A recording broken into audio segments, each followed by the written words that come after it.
dengan segala yang baik dari Tuhan. Tapi Tuhan, ketika kami menyanyikan nyanyian Kidung Jemaat 241 tadi, saat ini kami tertunduk malu di hadapan Tuhan. Bahkan ketika kami mendengarkan hukum-Mu, kami sadar bahwa hidup kami dari waktu ke waktu, secara khusus panjang minggu yang telah berlalu, kami tidak menjadi berkat. Kami tidak menunjukkan hidup bahwa Engkau adalah sumber anugerah atas hidup kami. Kami gagal untuk mengasihi Engkau dan juga sesama kami. Tuhan, kami sebagai suami dan istri yang harusnya di rumah-rumah kami dipenuhi dengan banyak cinta yang dari Tuhan sebagai anugerah itu, seringkali kami gagal untuk melakukannya. Kami mewarnainya dengan banyak hal yang mengecewakan, bahkan sejumlah ketidaksetiaan. Kami tidak jujur satu dengan yang lain, kami melukai satu dengan yang lain. Tuhan, sebagai orang tua, Engkau beri kepada kami anak-anak, dan kami berupaya untuk terus mengajarkan mereka, mengingatkan mereka dengan banyak hal yang terjadi dalam hidup. Tapi Tuhan, dengan tertunduk malu kami mau bilang pada Tuhan bahwa pada saat kami lelah, kami capek, berulang-ulang menasihati anak-anak kami, kata-kata yang keluar dari mulut kami yang harusnya kata-kata penuh berkat, justru kata-kata yang penuh cacian dan makian. Dari Kristus kami berdoa, mengaku dan memohon pengampunan. Amin. Oh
Jason Rafa Ahuluhelu. Saya membaptiskan engkau dalam nama Bapa, dalam nama Anak, dalam nama Roh Kudus. Amin.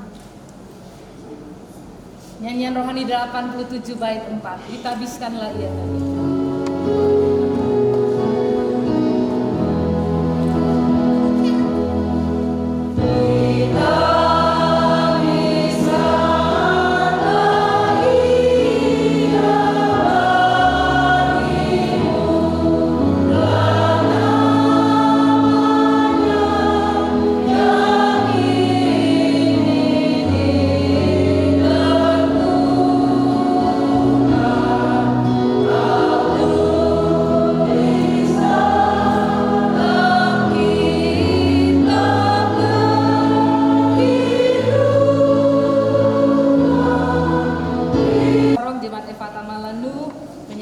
Surat baptis kepada orang tua, dan saudara ingat hari ini luar biasa Tuhan atas hidup keluarga. Tuhan memberkati.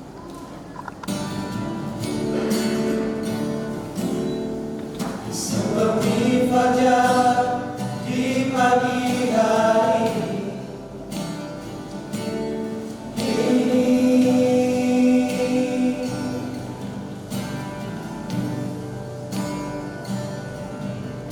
yang selalu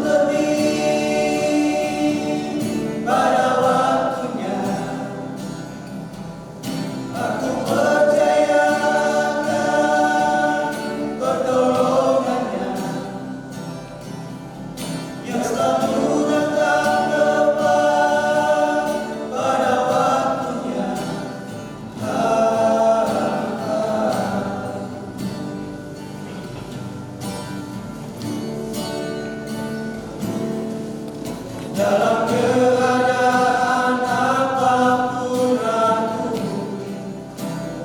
hari ini,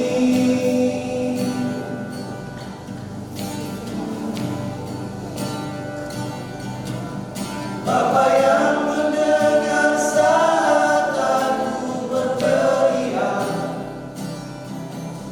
Bapa yang memberi saat aku meminta, Bapa yang selalu membuka pintu saat aku mengetuk.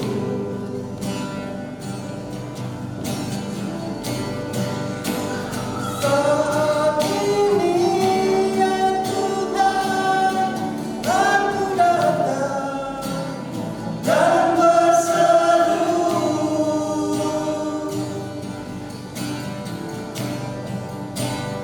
bahwa selain Engkau tiada lain bagi diriku.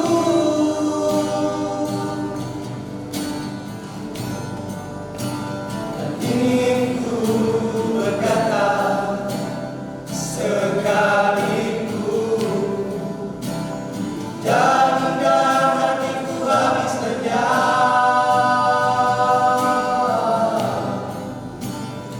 Engkau Tuhan akan menjadi bagian hidupku. Pasal 2 ayat 1 sampai 40.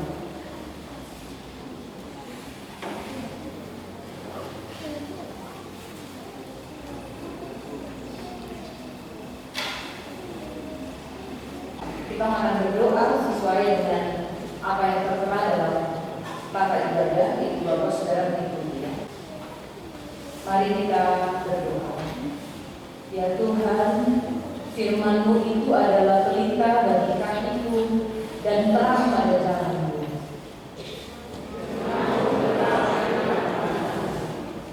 Ya Roh Kudus, baharuilah pengertian umat-Mu.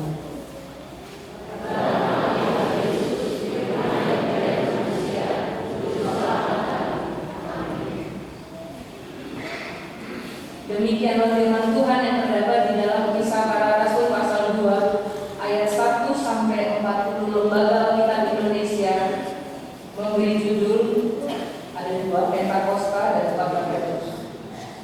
Ketika tiba dari Pentakosta, semua orang percaya berkumpul di suatu tempat.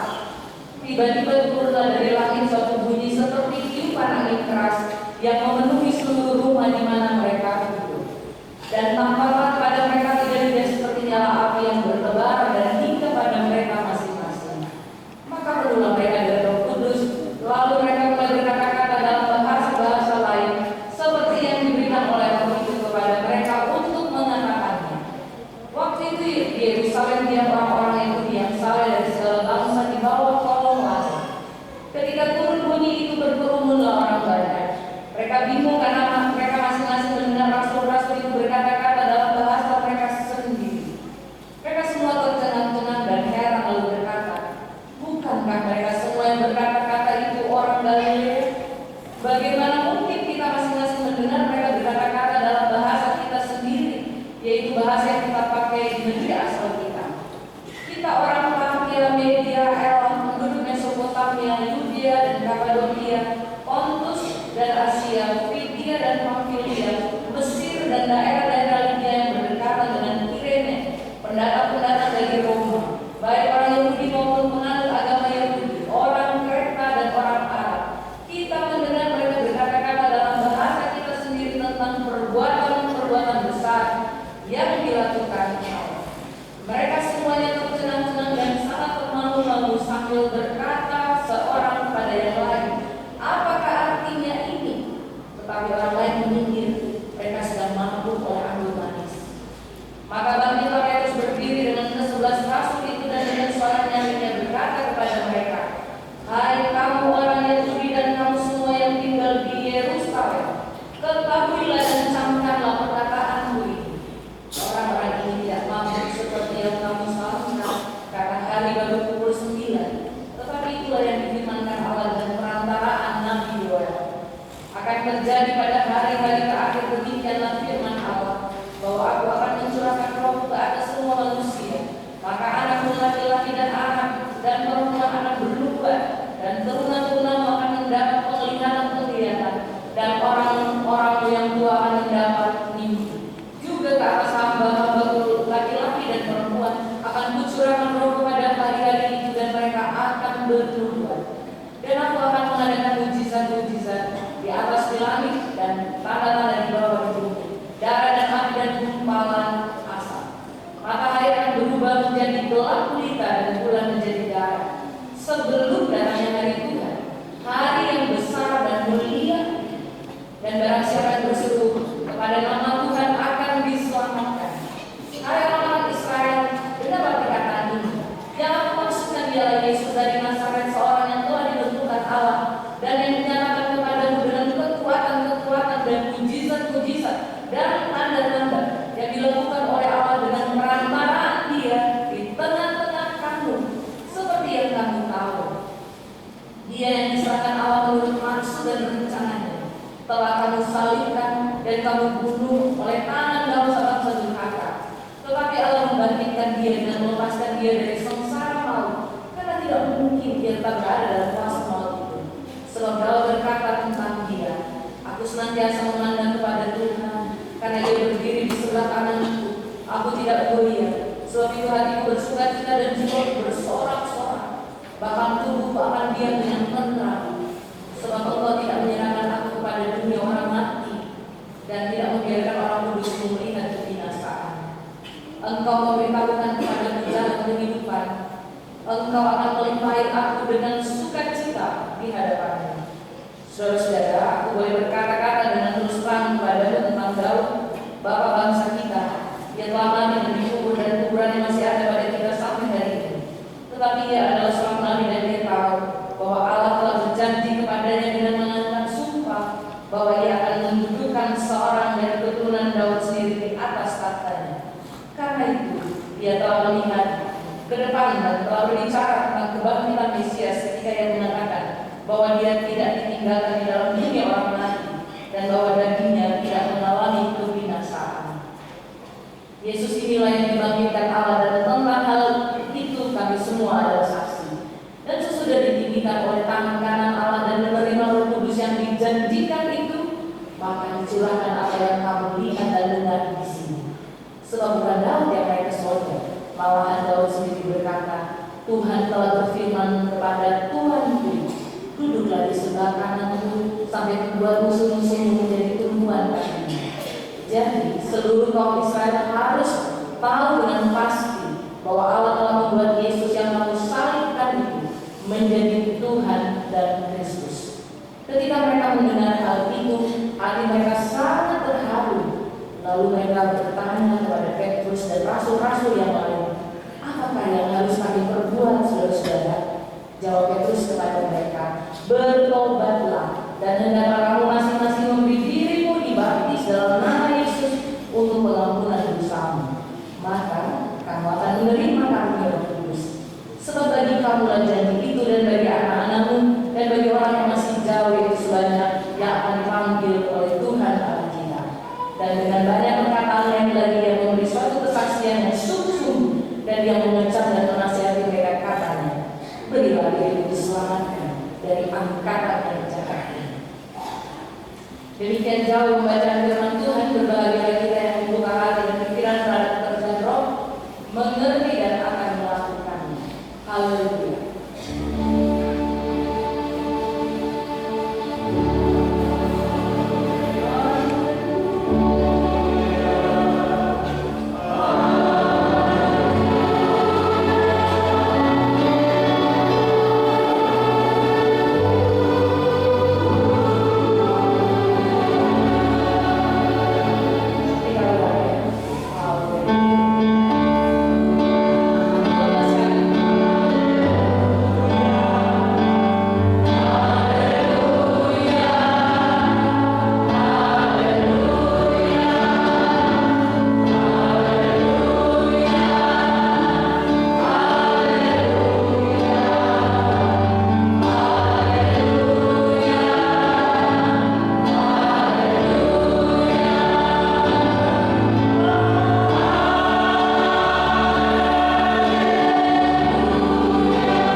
Rohmu yang hidup, baik 1 dan 2 saja.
mereka dipulihkan, mereka diperbaharui, mereka diberi kuasa dan diberi kesanggupan untuk melakukan sesuatu yang tidak pernah mereka lakukan sebelumnya. Dan kalau mereka sendiri itu bisa, 40 ayat itu saudara terbagi dalam 2 bagian. Kalau ayat 1 sampai 13 disebutkan kepada saya dan saudara ketika tiba hari Pentakosta. Pertanyaan saudara pada saya, Pentakosta yang dimaksudkan dalam teks ini apa, saudara? Ini bukan perayaan hari keturunan Roh Kudus, itu baru setelah ini kan. Tapi saudara, yang dimaksudkan dalam teks ini sebenarnya ada 2 hal yang dirayakan atau diperingati ketika orang datang berkumpul merayakan hari Pentakosta di dalam teks kita ini, yang disebutkan ketika tiba hari Pentakosta. Itu apa, saudara? Bahwa pertama mereka memperingati pemberian Taurat kepada Musa di Gunung Sinai pertama. Yang kedua, waktu mereka merayakan Pentakosta waktu itu, di situ disertai dengan pemberian persembahan 2 ketul roti sebagai ucapan syukur atas segala atau selesai dengan penuaian atau sedang selesai, mereka selesai dengan pengumpulan hasil tuaian. Jadi saudara, dalam teks ini kenapa ada orang banyak di situ kumpul? Karena hari itu adalah hari yang sebenarnya orang tidak boleh kerja berat. Dari mana saudara dan saya tahu? Saudara bisa cek di Imamat 23 ayat 21.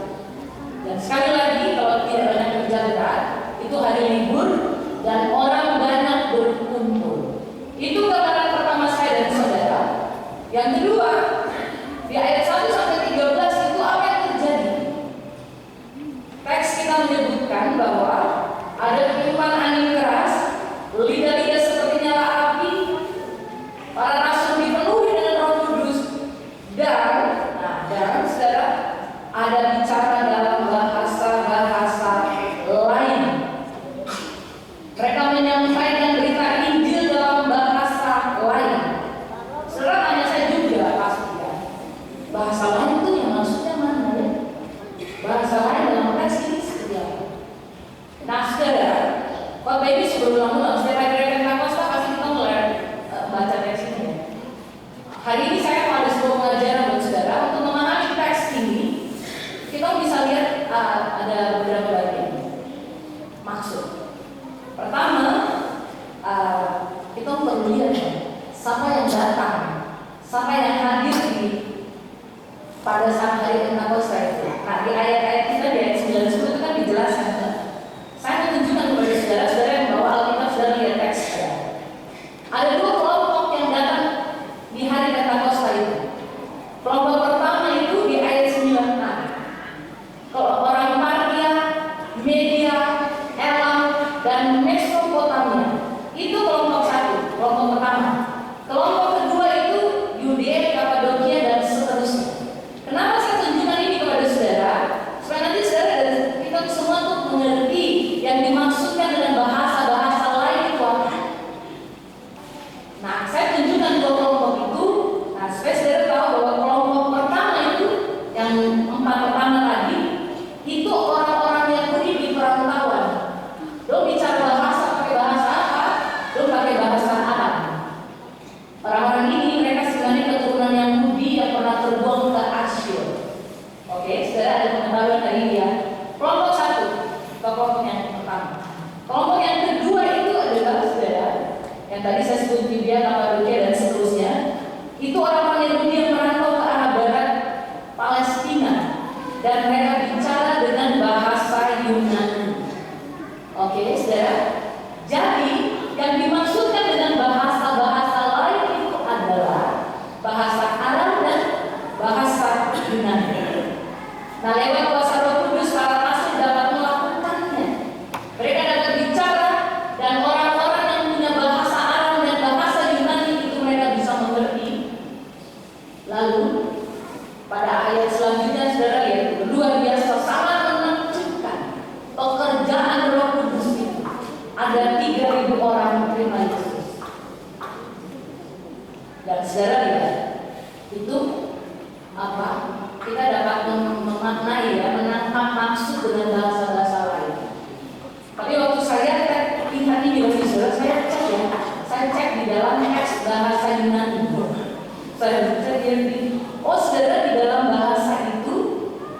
disebutkan ada kata glossaris di ayat 4 itu. Glossaris itu kan yang dia mau bilang bahasa-bahasa lain, tapi dalam terjemahannya di dalam bahasa aslinya tuh disebut glossaris.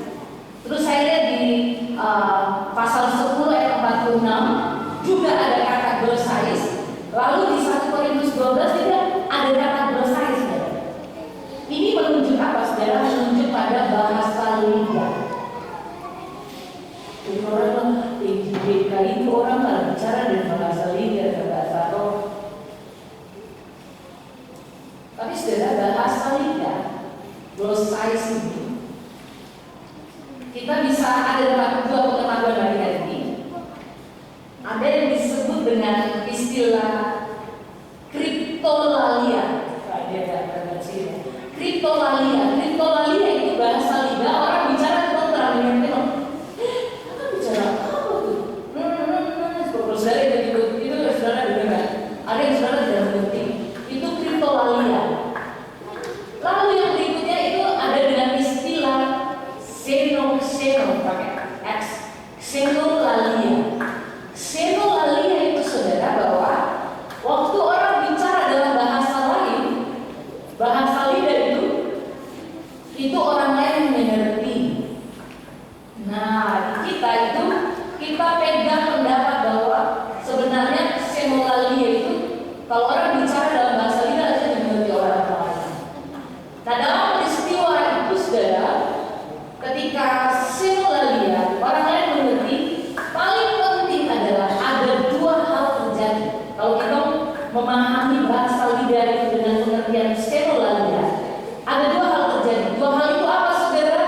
Ada mujizat perkataan dan mujizat pendengaran. Saudara ingat ini. Kalau ada orang lain berdebat dengan saudara terkait bahasa lidah, saudara jelaskan bahwa kalau bicara tentang bahasa lidah ada dua hal. Itu mujizat perkataan dan atau mujizat pendengaran. Perkataan itu artinya apa?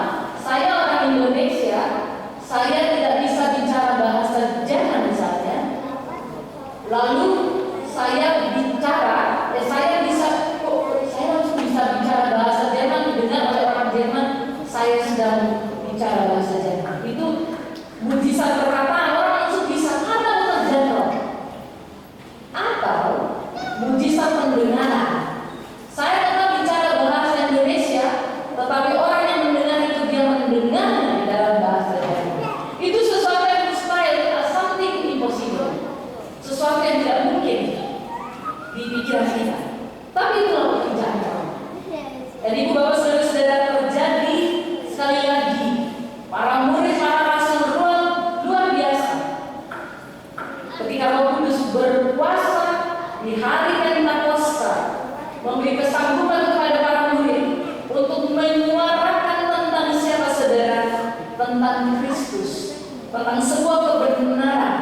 Lalu waktu luar biasa saudara ya, waktu mereka bicara dan orang terpukau, tercengang-cengang melihat semua itu, lalu ada yang berpendapat mereka mabuk oleh anggur.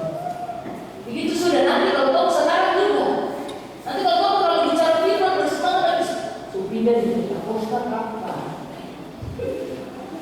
Atau ibu disuruhin lagi itu semacam. Selalu saudara bisa saja tantangan itu kita mencurigai, meragukan, berpikir negatif. Bagaimana roh itu bisa berkuasa sedahsyat itu? Sekali lagi, sesuatu yang tidak mungkin itu mungkin dikerjakan oleh kerajaan. Itu ayat 1 sampai 13 saudara. Lalu ayat 14 sampai 21 bagaimana Rasul Petrus berdiri dan bilang bahwa mereka tidak mabuk oleh anggur. Oh, ternyata kalau orang mabuk dengan anggur itu bicaranya sembarangan. Tapi di Evangelis ini tidak ada yang mabuk oleh anggur, jadi tidak bicara sembarangan. Amin. Ya, saudara, kemudian ketika Petrus berdiri bicara, dia berkhotbah-khotbahnya luar biasa, dalam sekali saudara. Khotbah itu bagaimana Allah campur tangan dalam sejarah hidup manusia. Lalu dia bicara tentang hari Tuhan. Saudara, hari Tuhan di situ tuh saudara lihat ya, itu hari penghakiman.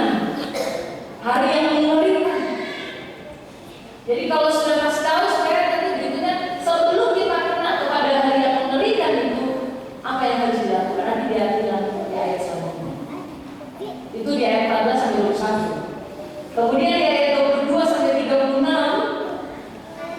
Rasul Petrus itu sudah menguatkan setiap orang yang mendengar itu tentang apa, saudara, tentang salib. Salib itu bukan kecelakaan, bukan karena dia terkutuk, karena bagi orang Yahudi, orang yang tersalib itu adalah orang yang terkutuk. Nah, Petrus sedang mengingatkan, saudara, Petrus sedang mengingatkan bahwa sekali lagi salib itu bukan kecelakaan, tetapi sekali lagi rencana Ilahi. Peristiwa penyaliban menunjukkan betapa menakutkan apa yang dilakukan oleh dosa. Itu sesuatu yang sangat mengerikan, saudara. Bagaimana sebuah proses dari jalan derita itu sampai dengan penyaliban itu sekali lagi sangat menakutkan. Dan itu hanya bisa dilakukan oleh orang yang berdosa. Kemudian di dalam khotbah itu Petrus mengingatkan bahwa penderitaan dan kematian Kristus itu adalah pembenaran berbulan. Jadi bukan dari sekarang. Itu sudah dinubuatkan pada waktu lalu. Kalau minggu lalu saudara kita keutamaan Kristus itu baru ada setelah dia lahir. Kristus sudah ada pada waktu sebelum ada dunia ini. Dia dalam pribadi Allah itu menciptakan, dia menciptakan langit dan bumi, menciptakan segala isi, termasuk saya dan saudara, termasuk manusia di dalamnya. Nah, untuk itu Bapak saudara-saudara, ditegaskan oleh Rasul Petrus bahwa semua itu adalah pembenaran. Itu sudah dinubuatkan oleh nabi-nabi sebelum Kristus datang. Kemudian dalam penekanan khotbah itu, saudara, kebangkitan Kristus penting. Karena kalau tidak ada kebangkitan Kristus, tidak ada jemaat Kristen. Saya ulang, saudara, kalau tidak ada kebangkitan Kristus, tidak ada jemaat Kristen. Rasul Paulus dia bilang apa? Kalau Kristus tidak dibangkitkan, sia-sialah kepercayaan kita. Kenapa? Itu berarti kita percaya pada Allah yang mati. Tapi syukur kepada Tuhan, pemberitaan itu sungguh menguatkan bahwa memang benar kita percaya pada Allah yang hidup. Dan ini ditegaskan dalam khotbah Rasul Petrus dalam bacaan kita. Lalu saudara lihat ayat 37 sampai 41. Saudara lihat ayat 37 sampai 41. Begitu saudara lihat, kita seringkali orang bisa khotbah berulang-ulang, tapi tidak ada sesuatu yang menggerakkan hati orang. Atau orang tidak seperti tadi lagu kita, buka hati untuk jemaatmu. Buka hati, saudara. Oh, lihat saudara, di ayat 37 itu, ketika mendengar hal itu, hati mereka sangat terharu. Terharu karena ingat, oh sungguh itu karena dosa saya Kristus disalibkan. Terharu untuk bagian itu, Bapak saudara. Kalau sudah terharu, lihat teksnya, apa yang terjadi? Mereka punya reaksi karena tadi buka hati itu. Jadi waktu dijelaskan tentang firman itu, dia tersinggung. Tapi dia bertanya, orang-orang itu bertanya, apa yang harus kami perbuat, saudara-saudara? Dengan firman tanya, apa yang harus saya lakukan? Petrus berkata, bertobatlah. Bertobatlah, saudara. Bertobat, perubahan pikiran dan perubahan tindakan. Di dalam teks ini sangat dikuatkan ada pertobatan. Di situ ada pengampunan. Dan saudara lihat ada pertobatan itu ada masa depan. Hari itu tidak gelap untuk orang yang bertobat, karena dia menerima pengampunan yang daripada Tuhan. Kalau saya dan saudara sekarang ini, kalau dengar firman, orang biasanya kalau sudah mulai perhatikan, kalau khotbah itu agak sedikit tekan, agak sedikit tindis, bukan terharu, saudara, tapi hati garu-garu, lalu meraju. Ya, hati garu-garu meraju. Ingat, tersinggung berarti terlibat. Saudara bilang kiri kanan, tersinggung terlibat. Jadi saudara mau bilang, mau kasih tahu apa ke kita? Bahwa kalau misalnya kita diingatkan oleh Roh, oleh Firman, kita dikoreksi dan Roh Kudus mengingatkan dan menyadarkan kita, misalnya jangan ambil orang punya. Biasa ada postingan Facebook, dia makan durian gitu, dia mau bawa dengan orang punya. Nanti pendeta minta, ada orang minta seperti pendeta punya, padahal taruh di pendeta itu. Oke, saya kembali pada maksud ini. Jangan ambil orang punya. Dalam bentuk apa saja, ketika diingatkan, bertobat. Jangan selingkuh. Minggu depan saya akan bekerja. Itu hati dari dalam lagi tersinggung terlibat.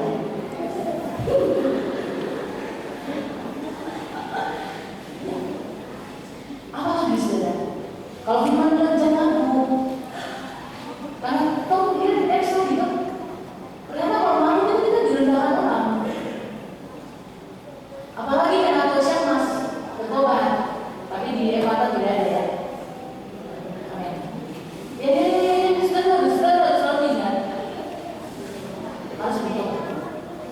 Jemaat juga, jadi pendeta kami Indonesia mas jemaat juga, karena kita semua ini adalah pengikut Kristus. Terus apa lagi saudara? Kalau firman mengingatkan kita jangan malas ibadah, jangan menjauhkan diri dari pertemuan-pertemuan ibadah, itu Ibrani yang disebutkan. Terima kasih datang ibadah terus, ingat tersinggung terlibat. Jadi saudara-saudara, kalau firman datang kepada waktunya kepada kita, sekali lagi kita bersyukur. Tanyalah kepada Tuhan dalam doa kita atau kepada orang yang memberi nasihat kepada kita, apa yang harus saya lakukan selanjutnya. Ada banyak warga gereja saudara, kalau baru jadi langsung gereja setelah mau datang.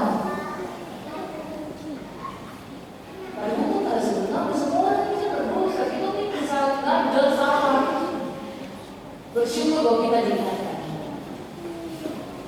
Kemudian Bapak saudara-saudara, kita juga tahu sebagaimana di dalam kebenaran firman Yohanes 8 ayat 11, waktu perempuan yang berzina itu dia datang dan hampir dihakimi oleh masa itu. Yesus terima dia dan Yesus katakan, pergilah dan jangan berbuat dosa lagi mulai dari sekarang ini. Saudara, kita semua dikuatkan hari ini dalam perayaan Pentakosta. Roh Kudus bukan baru turun sekarang, dia sudah turun dan selalu ada dalam hidup saya dan saudara. Paling penting adalah apakah saya dan saudara membuka hati untuk pekerjaan roh itu atau tidak.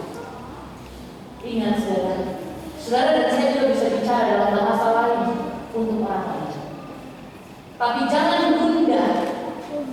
Jangan menjadi frustasi kalau kita tidak bisa bicara dalam istilah atau glossalia,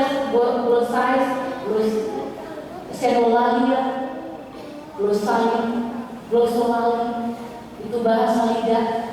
Kalau kita tidak bisa itu saudara, atau yang tadi kriptolalia tidak bisa dimengerti orang, kita tidak usah galau begitu. Pendeta dewasa di Prasetya bilang begini, lu tidak usah macam galau kan, lu tidak usah menyala, lu tenang, barang jalan biasa.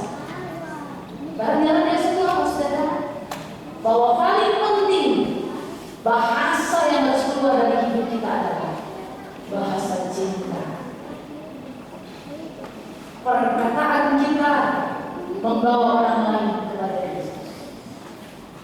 Sikap hidup kita membawa orang lain kepada Yesus. Itu yang paling penting. Karena apa saudara? Karena kita dikuasai oleh Roh Kudus. Roh Kudus akan bekerja kita perhatikan sekali lagi cara kita hidup, cara kita berelasi, mulai dari rumah tangga kita ya. Tadi saya berdoa, saudara mengikuti doa itu, kita berdoa kepada Tuhan. Kita tidak menjadi hebat di luar rumah, saudara. Kita harus hebat mulai dari dalam rumah.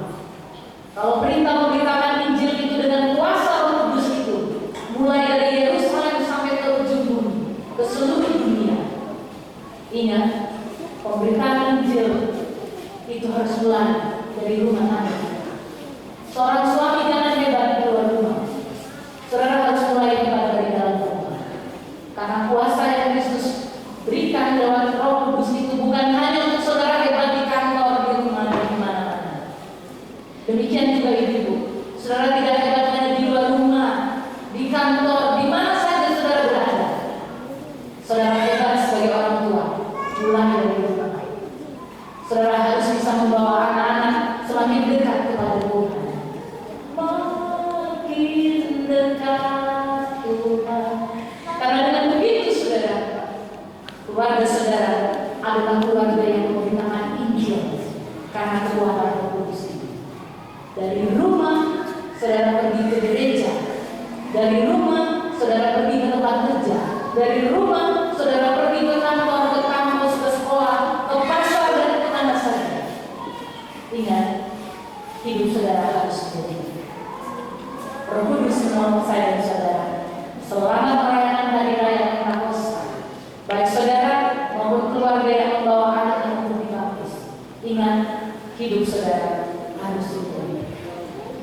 Amin.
dan